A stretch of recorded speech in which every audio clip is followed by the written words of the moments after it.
When I was growing up, I always pictured living in a nice house with a big yard, fancy appliances, the whole package. When I eventually did become a homeowner, I began to realize that while it's been great, it's also been a lot of work to maintain in the way that I'd like. I've been an IT professional for many years now, integrating systems and developing solutions for all kinds of technology.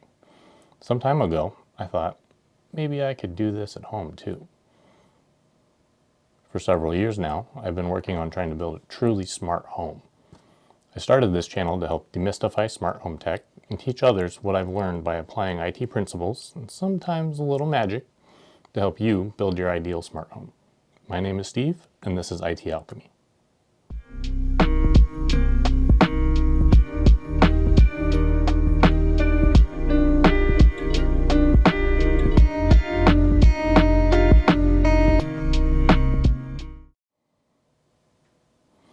So to kick things off, let's talk about what a smart home actually is.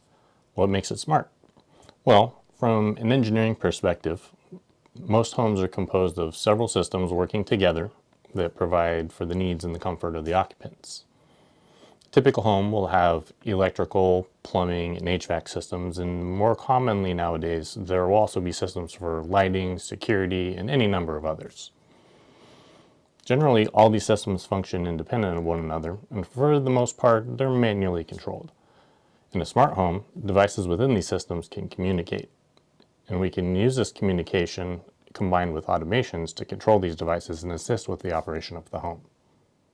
Why make your home smart? Well, the general idea is to make life easier. By implementing smart controls and automation, you can reduce or even eliminate some of the mundane or tedious tasks on your list of chores. In addition, many people build out their smart home setups with the intention of saving money, particularly with energy and water usage as well as heating and cooling costs. Smart devices can provide detailed analytics of their usage. This is great because, just like we do in the IT world, we can then make data-driven decisions that contribute to the overall achieving of our goals. So how can a smart home do all that? Since devices in the smart home can communicate, we can build automations to monitor these systems and notify us if there's a problem. For example, say you're out of town one weekend and the kitchen sink begins to leak. You come back a couple of days later to find an inch of water all over your floor. This could cost thousands of dollars to repair. In our smart home, we're prepared for that. A sensor underneath the sink sends us a notification to your phone that has detected a leak. You can remotely turn off the water and fix it when you get back home. Crisis averted. By spending a little bit of money and some time, you can prevent a costly fix. Another example could be that you notice your electric bill is higher than normal one particular month. You look at the meter, and sure enough, the usage is abnormally high. Maybe it's a few extra loads of laundry or the kids are leaving the lights on. Do you suck it up and pay that higher bill? Not in a smart home. Since we can have detailed analytics of our smart devices, we can utilize energy monitors to track down high-consuming appliances. Maybe you notice the hot water heater is using more power than normal.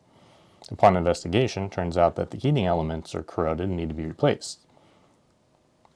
Because you're able to track down and repair that before it really got out of hand, the potential is that you saved hundreds of dollars on your electric costs. Now you may be thinking, that sounds great, but how do I start building my smart home? Well, before we dive into that, there's a few decisions that need to be made. Firstly, I recommend that you assess your needs and identify what your goals are. What do you want to automate and why? Do you have any pain points in your current home that automation might make easier? These are the ones that you should focus on first. Secondly, you should consider usability. How do you want to control your smart home? Do you want to do everything from your phone, or do you want to have a fancy touch panel, a series of remotes, or do you want to control everything by voice? Keep in mind that different tasks tend to be easier to perform on different types of controls.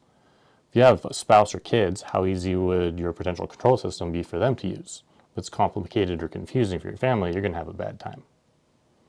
Thirdly, think about the types of devices that you have or the ones that you may want. The amount of smart devices available today can be very overwhelming, and I strongly recommend a decent amount of time spent on design and setup before building anything. Do your research and determine if you want to stick with a particular ecosystem of compatible devices. such as Amazon, Google, Apple, or Samsung. In my experience, having an ecosystem of compatible devices tends to be the easiest experience, but there's a trade-off with there being kind of a limitation of what your smart home can do. Fourthly, since we're good IT professionals here, we can't forget about security. This is a whole topic in and of itself, and I'll probably do a video about it at some point in the future, but it's an important one. Do you want your data out in the cloud where some company can access it, or do you rather keep it local?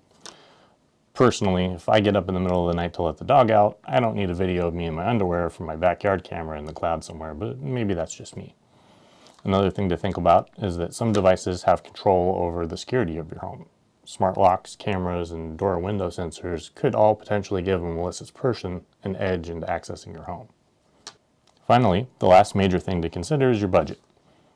While most devices are not prohibitively expensive, it can really add up if you get too carried away, and I'm just as guilty of this as anyone.